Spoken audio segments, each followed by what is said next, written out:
అయితే ఇప్పుడు నేను కంపెనీకైతే వచ్చేసాను. టైం అయితే 12 అయిందండి. 12-2:30 లంచ్ టైమ్ ఉంటుంది. ఇంకా ఏంటంటే ఈ 2½ అవర్స్ కంటిన్యూస్‌గా సర్వింగ్ చేస్తూనే ఉండాలి.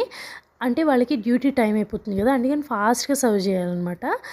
అంటే కొంచెం లేట్ అయినా గానీ వాళ్ళకక్కడ ఫైన్ పడుతుంది. సో, దానివల్ల అనమాట. మనం లేట్ చేయకూడదు ఇక్కడ.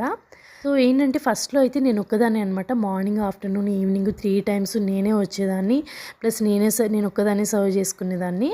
ఇప్పుడేంటంటే ఒక పర్సన్ అనేది పెట్టాము ఇక్కడ సర్వింగ్ గురించి. ఇంకా నేను ఆఫ్టర్‌నూన్ టైంలో వస్తాను. మార్నింగు, నైటు ఇక ఆ పర్సన్ ఒకళ్ళే ఉంటారనమాట. ఈ నైట్ టైమే ఇంకో పర్సన్ కూడా పంపిస్తున్నాము. ఎందుకంటే ఒకళ్ళకి హ్యాండిల్ చేయడం కష్టమవుతుందని చెప్పి.